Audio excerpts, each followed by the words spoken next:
Welcome to another episode of the Angels Positivity and Love Show. Incredible guests the world over, amazing insights, experiences, and much more to share with all of us. That's usually super high vibe, their hearts. They're oftentimes in service to others, or they're doing something that has helped them open up, and in turn, they help others open up. We've had a lot of New York Times bestselling authors, a White House physician to the US president, many trained in India, and it keeps going on. A very diverse group of folks, journalists, youngest Delta Force operator ever, Australian actor Ian Stenlake. If you like Sea Patrol or the detective series Stingers, you'll know him that way, but you probably know him from stage musicals down under. He's still doing a lot of musicals, a lot of stage performances. Today, coming back to us, I'm going to call her a veteran of the show, Julie Hoyle. Very special. She's in the Bahamas today. Grew up, though, in the UK, trained in India, but a lot of other modalities as well. Super intuitive, super connected, super plugged in. So, spiritual teacher, regular teacher, and by that I mean teacher for kids, school children in the Bahamas, author, show host, and just much more. There really isn't going to be a description to fit that great smile of hers and her big heart and how she likes to share with others. So, Julie, great to see you again. Great to have you on. Thank you. Thank you so much. You know, I love coming to join you on your show, so thank you. And we got to play a little before the show. We've taken some steps before, we'll put it that way. Can you go ahead and go right for the big picture for mankind? Have you noticed anything globally, locally, just the frequency of the Earth? Is there anything you'd like to make an observation on for where we are all at individually with our big hearts, or in theory at least, the potential for a big heart? And what maybe it might be ahead for mankind? Is it more compassion, more this and that, with all the unraveling, complexity, and struggles going on around the globe? That's a great question. And the easiest way to respond to that is I think it was around November of 2025. I connected in and I asked, what are the kind of the buzzwords or what is the theme to explore for 2026? And I usually get a word or two. And the two words that I got were revelation and reclamation. Mm. And I knew that that was really pointing to a lot of things being uncovered and becoming very clear, across all of humanity. And one of the things that started to happen, I think it was in early January or February, is, there were a fair few spiritual teachers kind of being exposed through the file that we all know about. I won't go into that. And a lot of that kind of opening up in terms of what we've been sold, but what was really true. And the outcome of all of that, as kind of negative as it can seem, is that we're really all being tasked going forward from the beginning of January and through, the rest of the year and on, is to really take ownership of our own intuitive knowing Mm. and to live true to that rather than looking for answers outside ourselves. And that is a really fundamental, very basic kind of premise for really engaging with, the higher self, one's intuitive knowing, or however you want to phrase that. And it's increasingly imperative that we do that as we move forward. And that's across everything. So that's my kind of short answer to a very big question. Well, it's a little bit like being in a bookstore before January or before last summer, even. We might have thought that the topic we're dealing with when we refer to the files, or we'll just call it global complexity, Yeah. we would think that it's limited to one little topical section, maybe just the self-help section or mystery, or we'll do the action and violence and spy stuff. And instead, it looks like it's really attached to the entire bookstore, the attic, the property itself, and if they have a basement, the basement as well. It's kind of part of everything at one level of reality. Can you do one more attempt at there's complexity, but that's not the actual world, or the reality is much bigger. Can you explain the difference of or the multi different realities going on all at the same time? Well, it really starts and ends with connecting in, first of all, with your body. and being in your body rather than utilizing spiritual practices to kind of leave. And I can see the appeal for that. And I certainly went through a phase of that, wanting to meditate my pain away rather than really being in sitting inside myself and taking ownership of, very uncomfortable feelings or feelings of lack of self-worth or whatever was happening, anger, irritation, all of those things. So that's where it really starts, and really trusting and feeling into, again, what feels right and what doesn't feel right, and then acting accordingly. Because what happens is we can get so sucked in, whether it's politics, belief systems, whatever it is, we can really get sold something that isn't in our own highest and best interest, and by extension, the best interest of the world. And we've seen that, in terms of what's happening with pollution and, all the other, medications that we've been sold, and all of those things. So that is really the first starting point, and looking at that and getting a felt sense, especially when we feel discomfort from what somebody's saying or something doesn't quite feel right. So rather than giving that person or that organization the benefit of the doubt and kind of blindly going along with something, really listening to and honoring what is here and telling us, hey, pay attention. This isn't what it seems. I mean, I don't know whether that really answers the question, but for me, that is always a starting point. Oh, I think it's lovely. Can you share with us? Let's hang a right turn. Can you share with us a moment that the universe, a loving guide, stepped in to give you advice or just brightened your day? Sure, I really have so many stories, but I can give you one, anecdote. This was some years ago now, but my husband and I wanted to go on retreat. It was a silent retreat for, I think, a month, actually. And it was a lot of money, to get the airfare together, the course itself, the accommodation, the food, everything. And we just didn't have the funds. But I created an intention and put that out into the universe. And literally days later, I got a phone call from a neighbor who was a talent scout. And she said, hey, Julie, are you and your husband available? There's a movie being shot in the Bahamas. I need background.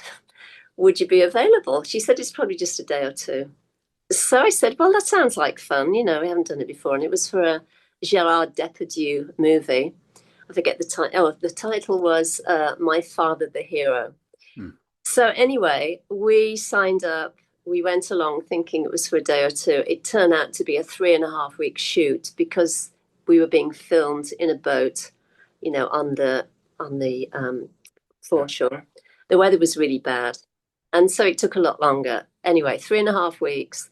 And by the time we'd finished the shoot, it was literally a few days before the retreat started. And it covered the money we made, covered down to, I think we were $20 or $30 over what we needed to cover for the retreat. Hmm. And that has happened consistently throughout my life. When I get a felt sense that something is right and it feels like I'm being called to do it, even if I don't have the finances to cover it, even if I don't know what I'm doing, I just sign up and say, yes, I'm ready. Just show me how. And it always works out. Well, I love that, and you've been on a bunch, and we might have had that one buried in maybe three appearances back, and so I love hearing that story. Let's dive deeper into it. Take us through the 1, 2 to 5 to 7 steps for setting your intent, or visualizing, or whatever you want to call putting that intent out into the universe. Can you just give us the baby steps here? Yeah, I mean, look, it's so simple. I mean, what I do, things have changed slightly now, but certainly, when I first started, I would just write my intention in my journal, Hmm. or on a piece of paper, and then leave it on my puja or my altar space, or some little kind of area in your home that feels relaxed, that is a touchstone for you. I just would leave it there and I'd look at it every day. Sometimes I'd repeat it, sometimes I wouldn't. And I would just hold it in my mind as I went about my day. And that was it. It's not that difficult to do, right? But oftentimes I think we trip ourselves up because we will get a felt sense of something being right. And then the mind will quickly move in and kind of analyze and dissect it and kind of come up with all the reasons why you can't do something, as opposed to saying, okay, this feels like the right thing. I'm sure it's, telling me something. Let's see if we can make it work. And universe help me do that. And it always works out. I mean, it really does always work out. I've got a piece of selenite, and in theory, I could go put it by a lit tea light that I keep going, not 24/7. That'd be a lot of tea lights, but pretty close. I could go put a scrap of paper, my intent on top of it if I wanted to, put it by the candle, and anytime I walk by, if by glancing at it, I'm kind of activating it again, or even spend an extra 10 seconds on it. But the point of this is each person can find their own way to some Yeah. sort of special setup. Yes, you can even take a post-it note and put it on your mirror in the morning so that you're seeing it, as you're brushing your teeth or, whatever you're doing, makeup or whatever, and you have access to it. So it's always uppermost in your mind. Hmm. Talk to us about nature, maybe just stepping out a door, getting to a balcony, a terrace, the grass, the beach. Just talk to us about how nature can be a big part of this. Yeah, one of the really useful things that I was told many years ago by a master yogi is that when you want to connect with God or source or whatever name you give to the mystery of that, right? And you feel like you're a failure at meditating because a lot of people suffer, they suffer because they feel like they can't meditate. And he used to say, just go outside and look at the sky, especially if you're in an area, you're in the countryside and there's more expanse rather than buildings. Just look up at the sky. The sky is infinite. You can't see a beginning and the end of the sky. And that connects you in with this spaciousness. You come out of the mind, you move into that kind of spacious, expansive space of the truth of who you are. And by getting out of the mind and opening to that, then you're more able to receive guidance or messages or, prompts or whatever that is, and really, not struggle so much about trying to find answers. And also things like taking a walk in nature, for me, going to the ocean, putting my feet in the sand, just looking out again across the horizon.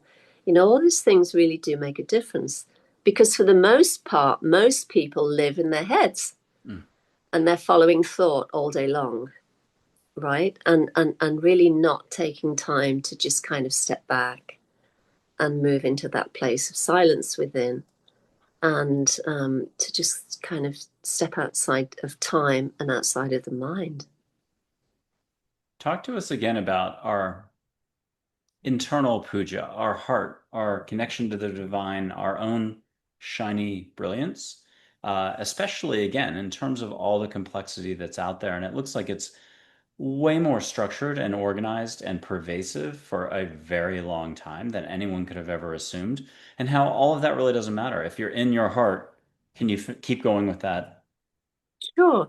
Well, again, one of the most beautiful things I've heard and I cling to is a statement or a quote that was made by Bhagavan Nityananda of Ganeshpuri, who was my seed guru. And he used to, very rarely would he speak, but when he spoke in aphorisms. Mhm. And he would maybe say a sentence, but that sentence is enough to carry you forward. And one of the things that he's famous for saying is the heart is the hub of all sacred places. Go there and roam.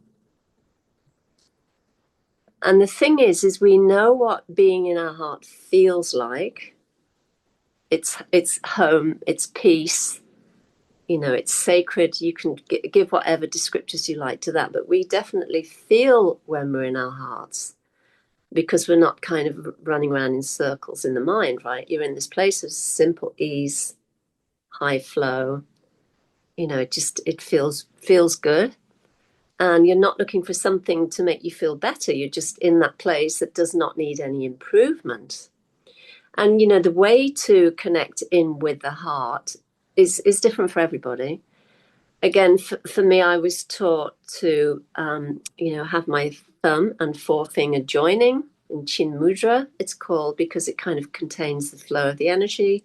So oftentimes when I'm walking and I'm kind of walking along the ocean or I'm looking at the sky, whatever I'm doing, I'll do that. And that just kind of brings me into my heart space and into the silence within. But we all, as kids, we learn this. We know how to do this. It's so innate to us, right? But as adults, we get sidetracked because we think we have to figure everything out in the mind, and we get lost in that rather than just keeping things simple. It might be just making tea and sitting down and breathing and slowly drinking a cup of tea. You know, um, so we tend to complicate things, and it's really very simple. Indian deities and gurus or spiritual teachers or masters. But there are other loving beings around the universe or interdimensionally, or however you want to look at it, in your heart where you're meant to roam. Can you just paint the landscape a little bit more of the variety of loving beings that are here to support us? Yeah, the thing is they're infinite. I mean, I've told my awakening story before many times, but for those who don't know me, I was raised as a Catholic. So I knew the kind of the Catholic, taught about Jesus and Mother Mary and the saints, the Catholic saints and Christian saints. So that was familiar landscape. Then I had a radical awakening, and all of a sudden I was being visited by these master yogis and mahasiddhas, Shaktipat gurus who would awaken the Kundalini of seekers, and also great Buddhist teachers and Sufi masters and mystics would appear in lucid dreams. And I would often have to ask, who are you? What is your name? And they'd tell me, and then I'd do the research afterwards. So for me, it was very easy. All those kinds of visitations just landed and kept coming and coming, and they still do. And I still feel these great beings in my field. If I have a question before the question's even been formed, I'll get the answer. Sometimes it takes the form of a great being. Sometimes I'll look up and it might be the way the palm frond, is waving in the breeze, and I'll get a sense of a great being. So the ways they manifest and show up to us are really infinite, but what is required is an openness in terms of our heart. Again, getting out of the mind and really being in this place of simplicity. Again, like a child, the more childlike you can become, the easier it is. There's an older, new Indian expression, but referring to India, a mind that is fast is sick, a mind that is slow is sound, a mind that is still is divine. Keep telling us about that. Yeah, so look, I'm going to give a really practical example here because as you shared in the beginning, it's not like I'm sitting under a palm tree looking over the ocean all day long. I work. I have to get in the traffic like everybody else. It's quite the drive, 45 minutes to an hour sometimes, and it can be pretty, intense. And then do my jet day job and drive home. But the thing is that because of years of meditation practice and doing practices such as japa, which is the repetition of a mantra, doing prayer work, self-inquiry, contemplation, and all of those things. Your mind, when you do those, even if you just do one practice, your mind very gently starts to kind of soften. And the yogis say the mind becomes still and takes rest in the heart. Mm. And that doesn't mean that you're going around like a zombie. I'm still teaching, I'm still doing my day job, I'm still, writing reports or doing whatever I'm doing. But because the mind's not going crazy, I'm speaking from the heart center and it just flows, and again, it's not that I'm sitting there becoming la la la la to speak of that. There's a much easier flow when you're in the heart, as opposed to everything being filtered through the mind and through the complexity of the mind. And so, what I would say to people is whatever practice feels authentic to you, and obviously fits your schedule and is easy for you to do, cling to that, use that, utilize that. And then, the effect of that is over time is that the mind just softens, it becomes still, it becomes more calm, and you don't get kind of pulled in so much and so easily. Well, I have to mention at 27:08, and that's without the intro videos that'll appear when this gets packaged up. I saw white light go behind your head towards the center of the screen. Now, the thing is, I think I saw it at my end as well. The deal is when we have guests with light that appears, it can be a little ball light, a squiggly. We've had Jennifer Passavant in Michigan wins the prize. She had three different lights go by in the middle of the show, including one that came from like a movie poster that's on an easel, that came towards the camera, looped up, and went around her. Another went by and she saw it and went like this. But the deal is, I can see it, the guest doesn't see it. The guest sees it, I don't see it. We both see it, but it doesn't show on video. Or we both see it, or one of us sees it, and it does show on video. I won't know till I go back on this if we got that light. So I had to mention it only because it happened and I'm still processing it. I love it when that happens. And so I wanted to ask you, when was the last time you had a little ball of light, a sparkle, could be tucked in bed, your eyes are closed, but you still saw light. You open your eyes and you see a little sparkle of light, or extra light in the stars as you're looking at starlight, or something else. Shower. I mean, there's really no limits to where light might pass by you to say hello or pull you out of thinking sometimes to get you back to that big heart of yours. What could you share about light? Yeah, so I often see what the yogis call the blue pearl, and it flashes, it comes out of the eyes or out of the third eye, and it flashes when I'm reading a book or when I'm speaking to someone, and it's an indicator that what is being spoken about is absolute truth. And sometimes I'll see it on somebody's face, and it stays there for a split second and then it'll disappear. And like I said, sometimes it's in a book, but it oftentimes I'll see that happening, and that is really the most consistent light that I see. And I do see other lights as well, but that for sure is the biggest kind of indicator of truth with a capital T. Can you give us a sense on the frequency? Is it once a week? It just depends. It could be five times in a day, or it's been a few months since it last happened. It varies. Sometimes it's two or three times a day, and sometimes it's across a week. I'm trying to remember. I think it was 2 days ago was the last time I saw it, and obviously you can't predict these things, and you can't control these things. They just happen magically and amazingly and beautifully, and it always feels like an incredible gift. And it's kind of like an anointing as well, in a way, is the best way I can put it. I have this all over sensation of expansion and light and profundity. I've never asked you this question before, uh, but I'm not sure how. So I'll try the best I can. Foods, spices, hydrating liquids, or externally, like getting into the pool, getting into the ocean, washing your hands with intent, or other water experiences, the shower. Can you talk to us about how either self-care, but maybe self-care with your boundaries, or cleaning yourself off if you've been exposed to a lot of complexity, or something like that, or putting it back into you if it's a that curry dish that you love to have, but in those special moments, you're like, ah, I just ran a marathon, let's put it back in me. It's my number one dish. Talk to us about that sort of flavor. Yeah, so it's really kind of intriguing that you would ask that question, because just this morning, early this morning, I had a lucid dream. And, those who may not know my story, I've been a lucid dreamer since I came out the womb. And a lucid dream is when you wake up in the dream and you realize this is a dream and I'm dreaming.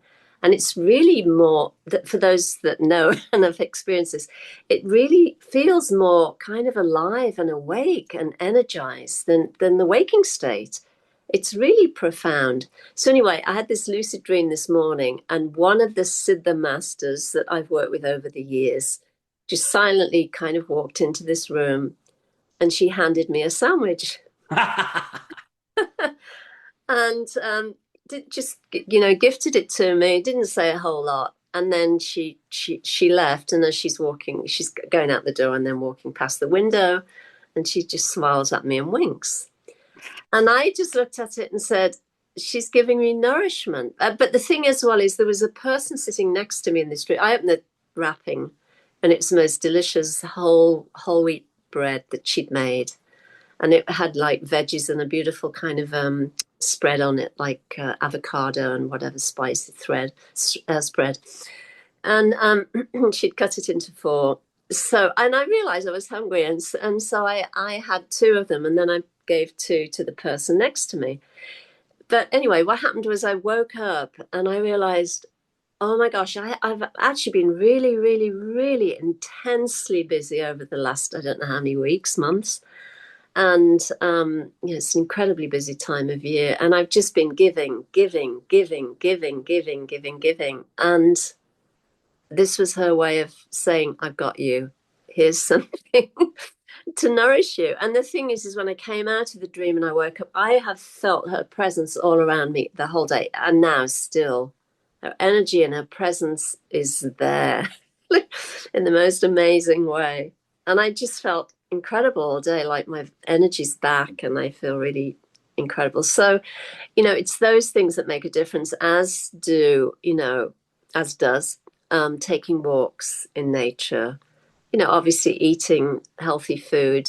I eat little and often. I have a fairly small appetite, but little and often suits me. And for those people watching and listening and all of that, eating to your body type and style is the best way. Some people just love to eat lots of kind of fruit and vegetables and yogurty things. Other people need more meat. I'm vegetarian, but I eat fish because when I was in India, I got really sick. I lost a lot of weight, and I realized I got this message: you have to eat fish. So again, eating in a way that suits your body type is really important. Mm. Could you give us one more of those messages that you get? Let's say it's naps instead of water or foods. How often do you get a message to go full stop and go take the nap? Well, just 2 days ago, I got the message that I needed to go lay down and, put my iPads on and whatever you call those things, and have a nap. And that nap turned into a 2 hour like deep dive into unconscious territory. I mean, I was just gone, and yeah, I just I do it. Or sometimes when I'm feeling tired, I'll take a walk, brisk walk to get the energy up. But I'm pretty good about listening to my inner guidance and then responding. You know, You're very good. And instead of lighting sage first and putting you through some other basic steps, baby steps for audience members to take heart about, it's not that you have to take any steps, but sometimes by interacting with the universe, you trust that your heart is already connected. You have all the skills. It's basic listening, getting a basic hug, but there's no one way with the hugs. It could be 4,000 different ways. Yummy in the tummy, hand on the shoulder, butterflies here, a wind in the room. It could be anything. What I'd like to do with Julie, with her permission, is put up a total of 7 angels, but it'll be in 4 photographs. I'm going to be your guinea pig. We've never done this before. Pretend I'm your client. You have other ways you get your information or help someone. And it's very intricate. You've got a lot of skill sets again. But I'm going to put up an angel named Joy, and we're going to go two-step with each angel. You're just going to listen on behalf of your host, one thing she's saying to tell you to tell me. And then for mankind, as a reminder, or for everybody watching, how can we have a smoother path or laugh more or enjoy more? But here's Joy. You've met her before. Make sure you get a hug. And if you could get a compliment first, let's also make this a three-way. Audience, you, and moi, the host. Get a compliment from Joy and just say got it for us out loud. You don't have to share it unless you want to. got it. Okay, and then what's she say to tell your show host here? She's just saying keep going and don't give up. I love it. And then for all of us, for mankind, probably the same sort of message, but I bet it's a little bit different wording. Yeah, it's keep going and really try. It's what I said earlier. Really trust what feels right. Keep it simple. Aw. I like that. Here's Charlotte, and she's in your business, school teacher-ish, third form, third grade, with words meant to help you expand, not the mean one who sent you to the principal, the nice one. And that's you're not the one who gets people in tons of trouble and is super stern. You're one that they're going to remember for a very long time. Okay, what's Charlotte have? Who goes first? What's Charlotte have for you? Get a compliment, but get two or three, and one of them you have to share out loud. So now you're busted. Which one do you want to? Mm. Yeah, get three. Get a wonderful set of hugs to go with it. And what is your compliment you want to share out loud? She'll work with you like a press agent to get you the right wording. Yeah, she said you've changed more lives than you know. I like it. Okay, and then I'll be your guinea pig. What does Charlotte tell you to tell me? She says likewise for you, Michael. That's awesome. Yeah, no. I'm probably aware of it. It's rippled way beyond. It's all I'm doing for the last 15 years. I'm just getting out the gate too, so I think. Okay. And then Charlotte for all of us, mankind, because she's good at this front. She will recognize or acknowledge we'll call it headwinds, but it's really just a bunch of blase winds blowing around, and there's a bigger wind. That's Yeah, love. Yeah. yeah, she says stop doubting yourself Mm. and go after what has meaning and purpose. The more you're living your own heart and life and unique life purpose, the more nothing else matters or can impact you. Yes. Now a very oceany one, Mother Hawaii. She got the Orion, the blue one's an Orion background. Joy is very cosmic. This one's got a serious background. Not trying to sound serious. She's an angel today. Unconditional love, no interference. But if you ask, you receive. Here's Min, Lakota Sioux word for water. She's got to be dear to your heart because she's so oceany. Let her bring you your favorite other ocean that isn't out the back door Yes. and all Yeah. that humidity that happens once every 6 months where you barely can breathe.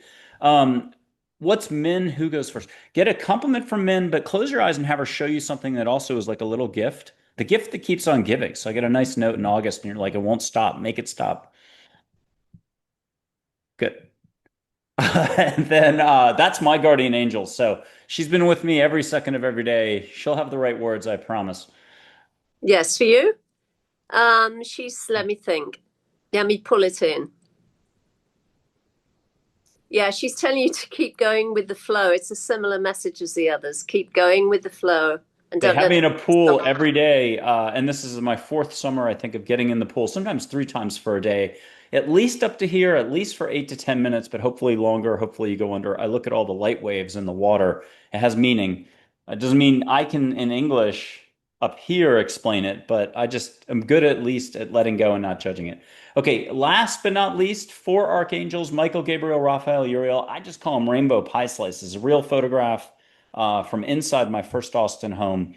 Blah, blah, blah, blah, blah. Michael, Gabriel, Raphael, Uriel get a wonderful flow, maybe beyond English. Maybe you get music, a galactic, what do you call it, cosmic flowing. And yeah, maybe a few words. And For that's me, for me or for you? for you. Have them Well, swirl you, whatever that yeah, means. it's a similar message. It's you are reaching more people than you know. Keep and again, keep going, keep Oh. working. Because sometimes I do think, why am I doing this? You know what I mean? I think we all go through that, right? Oh, I go through it not every day for 15 years, but pretty close. But it's at the same time, it's like anything else. It's like running. You could Yeah. get frustrated or tired, or you're like, da, da, da, da, da. And I've been a runner for 44 years. So it's really just get out the door, put the shoes on first. Okay. And make sure you lace them up. All right. For your guinea pig over here, you got four. One, Archangel Michael's one of my business managers, along with Charlotte. What are they saying to tell the show host?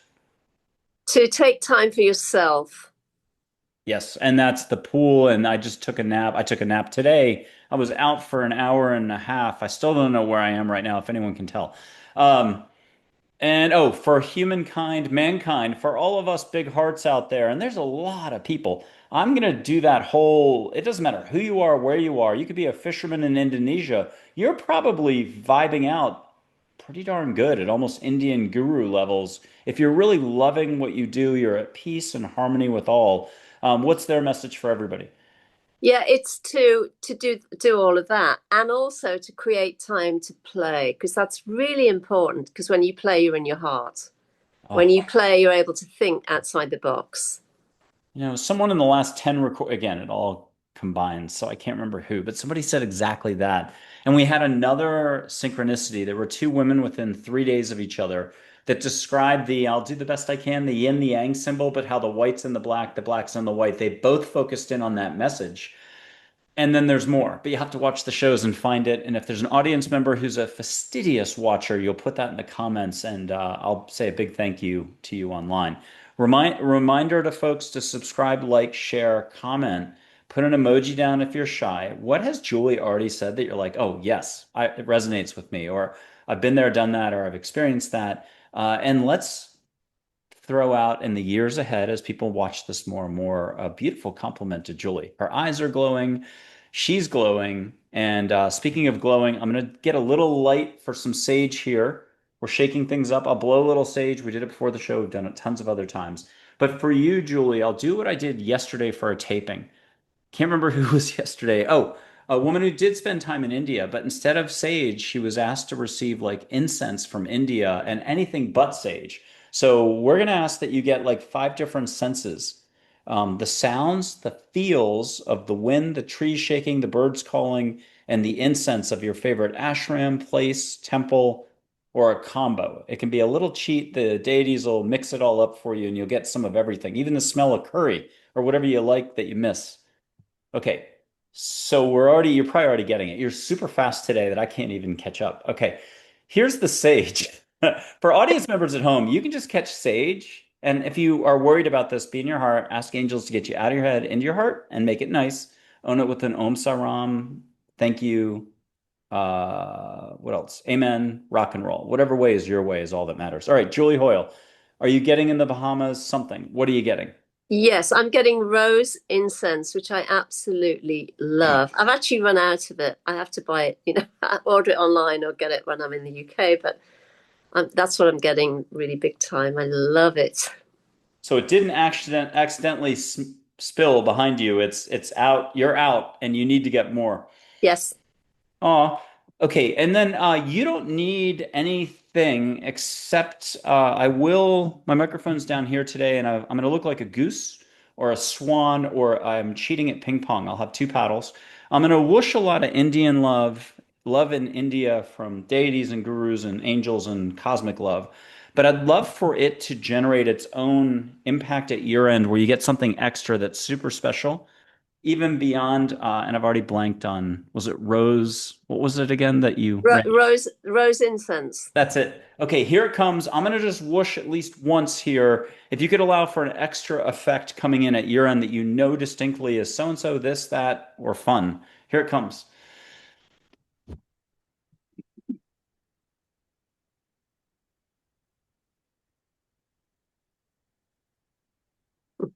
And did you get a little, you got to explain it because people don't know what just happened. I'll call it energy push, but Yeah, it's a love whoosh. I felt it really strong. It was What, really strong. what was it though? Well, I'm laughing because because behind your hands or pushing your hands was Ganesh with with his trunk kind of And not my push. little statue of Ganesh right there. No, the full force Ganesh, and he was just kind of telling me the message was just don't worry, just push through the challenges that you could. I think I shared about the books. I've been trying to create new book covers and all of that, and I've been technically challenged. And he said, "Don't worry about that. Just push through it." Oh, Um, so that was quite funny. you're giving me, it's really just the right side on my back and my front. I've never had it this quadrant and back quadrant, but not over here. You're giving me, it's not goosebumps, it's like a light. And so it's very happy. I'm happy to hear that you had that. I'm going to bring Ganesh in and we'll get a yes, no, because the audience can witness in literally 45 seconds a whole nother project to put on your plate. Now, let's preface that with you don't need any more projects on your plate. You're like an ultra marathoner that you've run too many races recently. And so, what I'm going to preface this with is a 1K fun walk temporarily can be the equivalent of a 100K ultra marathon or a Boston Marathon. And so it's all the same. And we're focusing on the fun aspect of a little short walk for a project to give you. But before we go down this path of creativity, can you just hear from Ganesh? Is it okay? Are we getting a hearty yes to take 30 seconds for you? Yes. Okay, you're not going to share any details except the big picture. You won't give away if it's a new book idea. You're not going to give away the title. But you're going to say, I got something and it was special. I'll put up one more angel. Let me try to, or it might be Mary. Can we do Big Mary, tight with angels? You know, if you're Catholic, Mary's a very important figure. I'll show a classic figure, but is Mary okay? Okay, Yeah. if you're from Ireland, you got to have it this way, but lock her in. Yeah. Okay, Beautiful. I'm gonna do a modern photo that I use as a beautiful substitute. This photo will sparkle more. It's a human face I borrowed. Very nice person. But it'll sparkle more. She'll start to smile. You'll get rainbow glitter around you. Just here, you've got this. You're being supported, and let me know when you get the big yes. Yes. Got it. Okay, close your eyes. Let Ganesh and Mary lead the way. Let them show you the tiniest little 5 chapter book. You could write it in a weekend, maybe 2 weekends max. Maybe 2 to 3 pages per chapter, 5 to 7 chapters max. But let them show you the entire flow like a symphony of light of simplicity. It encapsulates everything you believe, breathe, were taught, teach, essence of blah, blah, X, Y, and Z. And then have Charlotte come in looking exquisite. Maybe she's Bollywooded out. Have her show you the book cover. She's good for book covers. If you already got the book cover, I think we did a book cover before but it might have been your redesigned book cover. You're so fast today. Did you already get everything shown to you? Ah, Yes. okay, good. I'm stumbling through the words. All right, well then, that's a check for the box. And you did not have a reaction of like, oh my God, more work. No, no. No. I actually this morning I had a slither of a kind of a message saying you're not done yet, you know. So Okay, we're gonna reinforce what you got, and I'm hopefully I'm not interfering. I mean, I try to stay out of everything now as much as possible. I don't know what the book's about. It could be a cookbook. I doubt it. Not that it couldn't be a cookbook. I'm just saying it's probably gonna be a spiritual book. But hear why it's such a great idea from Joy, and then let's go back to big picture for mankind so we make it relevant to the audience. But hear from her, why not? And okay. then what's Joy say? How to get out of your own way daily. We all need that reminder. Keep it simple. You know what happens is we can have this idea about what being spiritual looks like and what we have to do to get there, wherever there is. You know, and obviously if you're let's say you're a single mother with 3 kids and you've got a full-time job, you're not going to be able to sit and meditate for 3 hours every morning, you know. So making practice fit into your schedule is key. Mm. Otherwise you'll just keep beating yourself up and saying you can't do it. I should meditate but I can't, you know. So, you know, making it applicable and accessible is really important. Avocados and car doors. If you're in the supermarket in front of the avocados, it's time to do the chubby checker or Elvis hip shake. If you have 18 people looking at you and laughing, you did it right. If you're laughing, you know you did it extra right. Same thing with the car door. Walk slower to the car door. Make that such an extended moment. You're Steve Martin doing extra slow. You're the Bionic Man. If anybody remembers the 1970s, 80s, you're going ching, ching, ching, ching, ching. They did that weird slow motion film cinematography move to make it look like he's going 60 miles an hour. If you do ching, ching, ching, ching, you'll find yourself laughing. But as you touch the car door, think of love, think of whatever you need as inspiration. Speaking of Mm-hmm. which, Sai Baba, Sri Shirdi Sai Baba, the one from 1800s, 1910, Saint, very tight with angels. I'm going to put up a colorized photo for him, get something super special for you personally. Have a couple more gurus come in that you love. Yes. And what's a mantra for all of us that's one that you've never heard of before? It could be super simple, like dolphins are nice. Let dolphins be your guides, but I have a feeling that's not what it is today. What's the simple mantra Sai Baba has for all of us? You've got for all of us. It's a chef effort, and there's 10 chefs in the kitchen right now. It's I am enough. We'll start to wrap it up. Can you go, I'm not trying to make fun of it all, but can you just go kumbaya for us within? and come out with one more big reminder for us all.